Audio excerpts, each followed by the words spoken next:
안녕하세요. 절대값TV의 명품 PD 한PD입니다.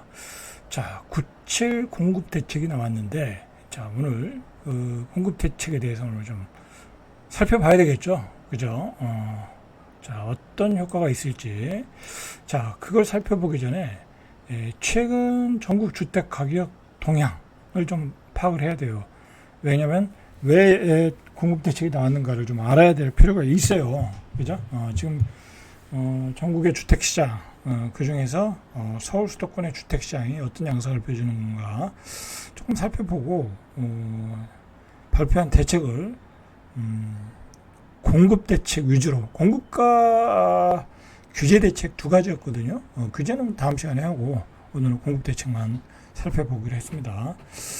자, 전국 아파트 9월 첫 주 동향을 보니까 전국의 아파트 매매 가격이 0%, 그냥 보합이에요, 보합. 전세 가격은 0.02, 매매는 보합이고 전세 가격은 0.02% 상승했다. 뭐 전국이니까, 그죠? 이해가 가죠. 근데 전국은 별 의미가 없죠. 뭐 지방은 뭐 지금 매매 가격이 안 오르니까.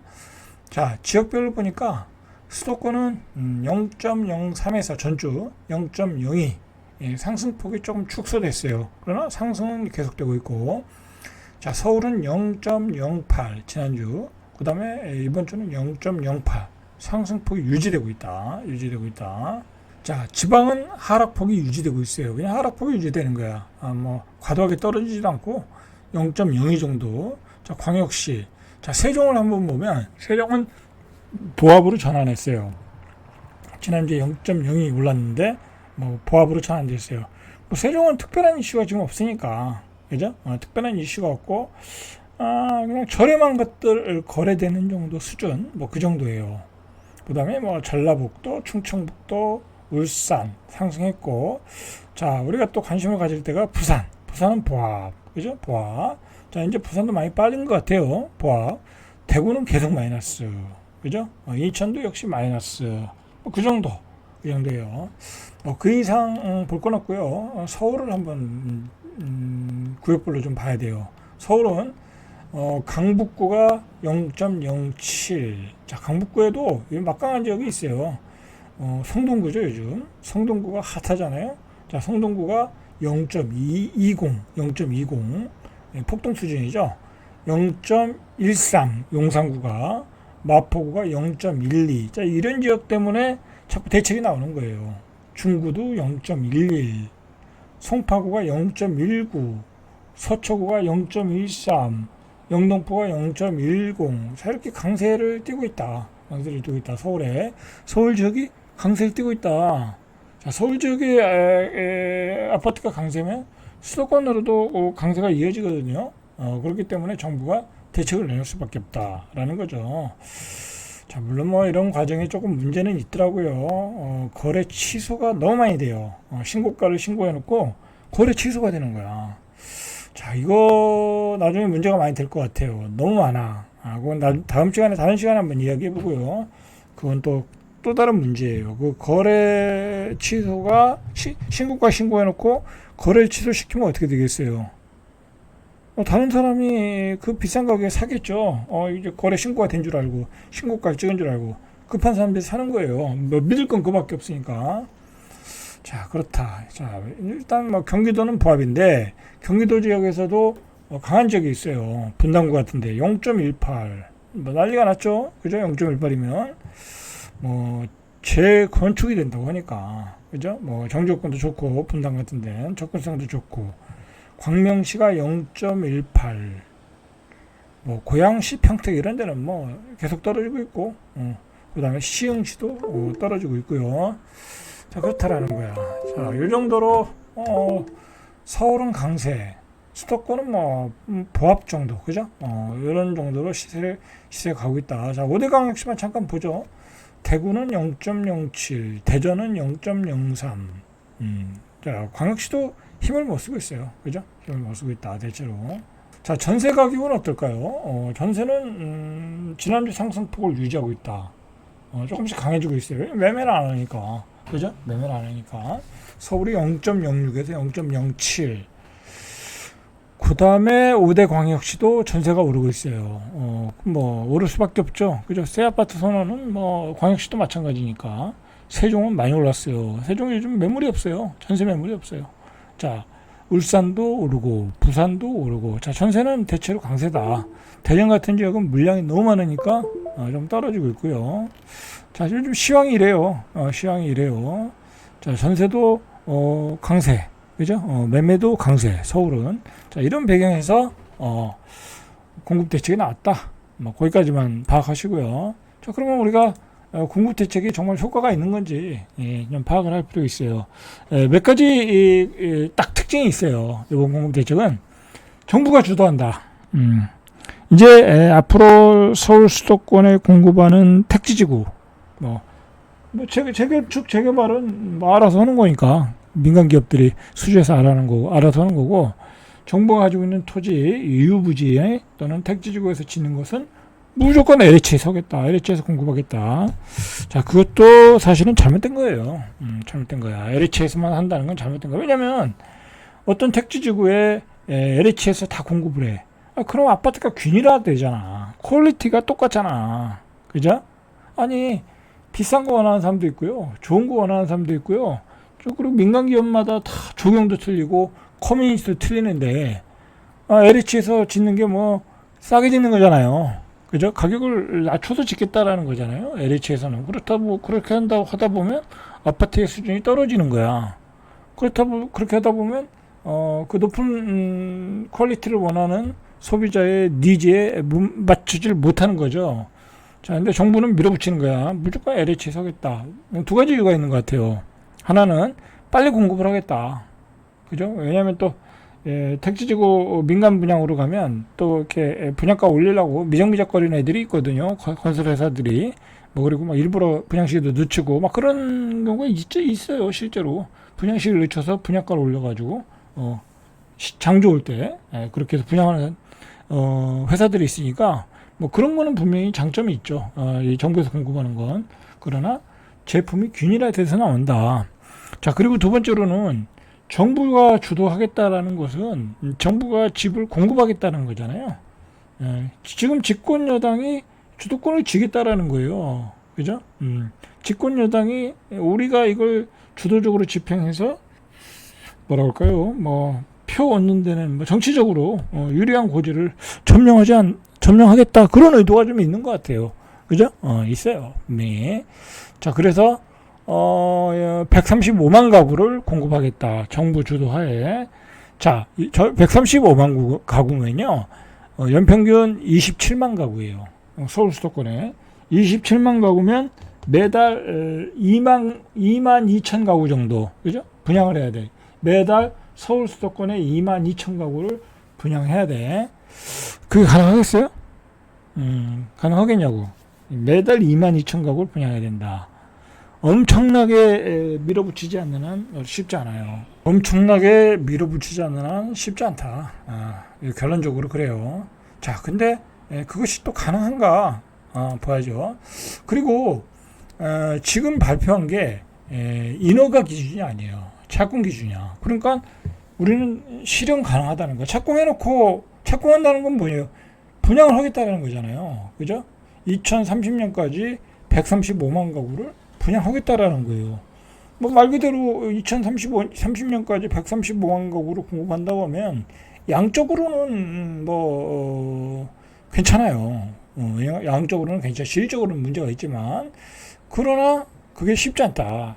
세세하게 따지고 보면 자, 실제로 최근 10년간 수도권에서 연평균 25만 8천 가구가 착공했다는 거야. 최근 10년 동안에 많이 졌어요. 그러나 이제 뭐 금리도 올리고 공사비가 본격적으로 올라간 2022년, 24년에는 평균 15만 8천 가구. 자, 그러니까 그 나머지 부족분 한 9만 5천 가구를 9만 2천 가구 정도를 더 짓겠다라는 거죠. 더 짓겠다. 자, 그런데 이게 뒤에서 조금 언급을 하겠지만 민주당의 색깔 자체가 공공주택, 임대주택 그렇잖아요. 그리고 여러분들 이 135만 가구에는 매입 임대도 들어가는 거고요. 그 다음에 공공임대도 들어가는 거예요. 그렇기 때문에 여러분들이 분양받을 수 있는 주택은 이거보다 훨씬 줄어들 가능성이 있어. 그죠? 그렇게 볼 수 있어요. 일단 그거를 감안하시고 보셔야 된다. 자, 그리고 LH가 직접 시행을 하겠다. 시공 시행을 다 하겠다라는 거야. 시공 시행. 자, 속도는 빠르겠죠? 그러나 똑같은 아파트들이 나오겠죠. 균일화된 아파트들. 그죠? 퀄리티가 떨어지겠죠. 그죠? 그래서 공공택지에서만 총 37만 2천 가구의 착공이 이루어지도록 할 예정이다. 그리고 이번 특징이 뭐냐면 135만 가구면은 거의 한 곱하기 3하면 한 450만 이상 되잖아요.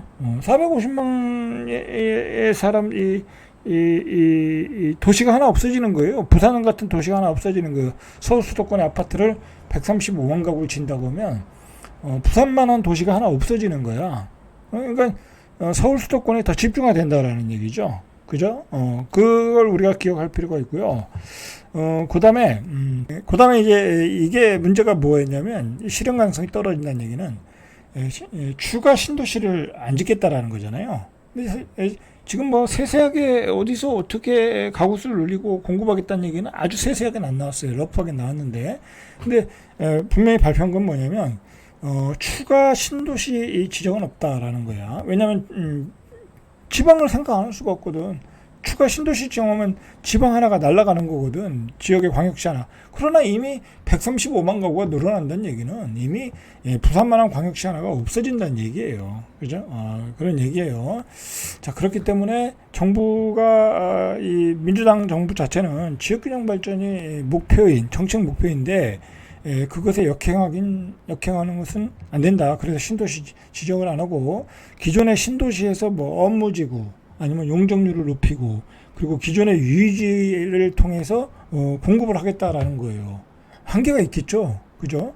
그렇다고 재건축 재개발의 용적률에 혜택을 준다든지 재건축 재개발에 촉진시킨다든지 그런 거는 하나도 없어요. 정책에. 왜냐하면 그럼 뭐 기존의 기득권을 위한 정책이니까 민주당 정책하고는 안 맞잖아요. 그죠? 그런 점에서 한계가 있다. 자, 착공 기준은 3개월에서 6개월 내 분양돼 소유자가 정해져 공급 체감도가 높고 착공되고 나면 준공까지 되는 만큼 목표치에 대한 신뢰성이 높다. 뭐 이 얘기는 맞지만 과연 착공 기준으로 135만 가구를 공급할 수 있겠냐라는 거죠. 그죠? 나름대로 뭐 허무맹랑한 계획은 아니에요. 분명히 허무맹랑한 계획은 아니야. 뭐 추가 신도시 지정한 것도 아니고 기존에 좀 신도시를 통해서 용적률을 좀 높이고 업무지구를 줄여서 짓겠다고 하는 거니까 가능은 해요. 그러나 그런 부분에서 가능한 거지. 뭐 예를 들어 이거 보세요. 도심 내 주택 공급과 관련해서 이제 도심 내에 어떻게 공급할 건가 보니까 1989년부터 건설된 공공임대주택이 있겠죠. 이 공공임대주택이 뭐 저층짜리도 있을 거고 중층짜리도 있을 거란 말이야. 자, 그걸 고밀도로 전면 재건축해서 도심의 핵심 지역에 2만 3천 호를 공급하겠다. 벌써 이거는 이제 공공임대주택, 영구주택을 공급하겠다라는 거잖아요. 그죠? 그러니까 이거는 임대주택 공급하는 거지. 도심에 공급하는 건 영구임대주택이지 중산층을 위한 주택도 아니야. 그리고 이게 한꺼번에 공공임대주택을 개발하는 게 또 쉽겠냐고. 거기에 사는 사람은 다 어디로 가? 그 서민들은 다 어디로 가냐고. 그거 이것저것 따지면 결국 쉽지 않다니까요. 쉽지 않다니까. 자, 이런 계획들이 그리고 공공청사나 국공유지, 국가가 직접 인허가에 주택으로 개발하겠다. 그러니까 그래서 나온 얘기가 성균관대학교 도봉구에 있는 성균관대학교 야구장이야. 이제 도심에 있는 땅은 다 아파트 짓겠다는 거야. 그죠? 그게 이제 국가 땅이었나 보죠. 야구장까지 이제 아파트를 짓네요. 그러면 동대문 야구장도 부시고 지면 되겠네. 그죠? 자, 아울러 재건축 재개발 정비사업도 사업 속도를 높이고 사업성을 개선해서 5년간 수도권에서 23만 4천 가구. 자, 이게 쉽겠냐고. 재건축 재개발은 정부가 주도해서 될 일이 아니에요. 그죠? 그 조합원들의 그 합의와 그죠? 그들의 그 이익에 관한 것을 통해서 이게 속도가 이게 빨라지는 거지. 정부가 재건축 재개발을 주도해서 5년 내에 23만 4천 가구를 공급하겠다. 자, 이것도 허무맹랑한 얘기다라는 거죠. 그리고 공공재개발과 재건축에서는 용적률 인센티브를 주겠다. 말만 있죠, 말만. 주면 뭐예요? 또 임대주택을 더 지라고 할 텐데. 그런 부분에서 또 마찰이 있겠죠. 별로 달라진 게 없어요. 달라진 게 없다. 자, 도심 내 국공유지, 유지부지에 향후 5년 내 4천 가구의 주택 공급 물량에 착공이 들어간다. 도봉구 성균관대 야구장에 1800가구, 송파구에 있는 유래 신도시 업무용지에 1000가구, 서초구에 있는 한국교육개발원에 700가구. 자, 이런 게 뭐 다 뭐겠어요. 그죠? 임대주택 짓고 뭐 그렇지 않겠어요? 이거 그래봤자 4,000가구밖에 안 돼요. 그죠? 자, 이제 서울은 한계점에 이르렀어요. 여러분들. 그저께 신문에 나왔지만 서울의 아파트 8월 달에 평균 가격이, 분양의 평균 가격이 17억이라는 거야. 17억. 17억인지 18억인지 모르겠네. 자, 여러분, 그 17억, 18억은 이미 이제 임계점을 잃었어요. 임계점을 넘었어. 누구도, 대한민국 사람이면 누구도 분양을 못 받아. 웬만한 사람들은. 근데 17억에 분양해도 프리미엄이 10억이야. 그러니까 그냥 분양이 되는 거예요. 그 부자들은 살 돈이 있으니까, 살 여유가 되니까. 그러나 일반 중산층들은 이제 분양을 못 받아요. 그냥 피 받고 팔라고 하는 분양을 받는 거지. 자, 이제 거품이 낀 거죠. 사실 거품이 낀 거예요. 거품 경제로 들어간 거예요. 그죠? 자, 제가 오늘 그 20대 친구, 20대 젊은이하고 잠깐 얘기를 했는데 충격적인 얘기를 들었어요. 충격적인 얘기. 자, 20대 애들이 요즘 취직도 안 된대요. 물론 이제 그들이 눈높이가 좀 높아요. 그냥 힘든 일은 안 하고, 임금은 적고 워라밸은 높은 건 안 하고, 그러니까 취업도 안 하고, 그렇다고 그러더라고. 그러면서 이제 공공기관 들어가려고 그냥 공무원 시험만 보고, 뭐 그러다가 그냥 고시페인이 되고, 고시도 아니죠. 공시페인이 되고, 뭐 그러고 살고 있더라고요. 그리고 이미 집 사는 건 포기했다는 거야. 그리고 결혼도 포기했다는 거야. 그러고 살고 있어요. 부모님 밑에서. 그걸 뭐라고 그러죠? 캥가루족이라고 그러죠? 다 그렇게 살고 있다라는 거야. 그래서 그렇게 되면 그들이 누굴 원망하겠어요? 정치인들을 원망했죠. 이 새끼들 결국 우리가 지금 이 젊은 세대가 취직도 안 돼. 그다음에 겨우 서울에 집도 못 사. 저렇게 비싸. 그리고 뭐 아무런 희망도 없어. 그러니까 그들이 그냥 알바해서 돈 벌면 그냥 쓰기 바쁜 거야. 그죠? 저축할 일도 없고, 맛있는 거 먹으러 다니고, 여행 다니고, 좋은 옷 사 입고, 있는 거 다 쓰는 거야. 그 모자라면 부모한테 돈 받아 쓰고, 그러고 있더라는 거야, 젊은이들이. 그러니까, 우리 젊은이들이 지금, 극우화가 된다고 그러잖아요. 극우화라는 표현은 그렇고요. 지금 정치인들에 대한 불신감이 있는 거죠. 그죠? 점점 그것은 심해질 가능성이 많아요. 20대들은. 아무런 희망이 없어요, 그들에게. 우리 세대처럼 뭐 밑바닥부터 시작해서 그럴 수 있는 DNA도 없고, 그죠? 헝그리 정신도 없고, 그렇다라는 거야. 그죠? 그런 거의 중심이 바로 집값이다. 그죠? 집값인데, 결국은 이제 그런 것을 집값의 안정적인 공급과 저렴한 아파트의 공급을 위해서 이제 정부가 나서야 된다. 그래서 이런 정책이 나온 거예요. 나온 거야. 그러나 이런 게 우리 젊은이들에게 뭔 의미가 있겠냐 이거야. 뭔 의미가 있겠냐. 이렇게 져서 젊은이 아이들한테 돌아갈 집이 몇 차나 되겠어요. 몇 차나 되겠냐고. 그리고 집값이 과연 멈추겠냐고. 이 근본적인 대책이 아니에요, 여러분들. 서울 수도권에 135만 가구를 넣겠다라는 것은 앞으로 서울 수도권은 더 커지고 서울의 집값은 더 올라간다는 얘기예요. 충격적인 얘기야.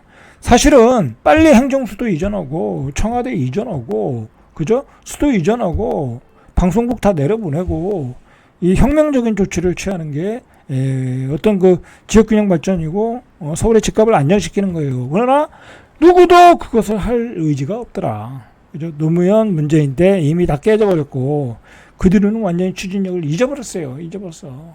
그죠? 자, 근본적인 대책은 아니냐고 빵꾸만 떼우고 서울 수도권만 더 커지게 하는 정책을 만들고 있더라라는 거예요. 자, 일단 오늘 여기까지만 하시죠. 절대값TV의 명품 PD 한 PD였습니다.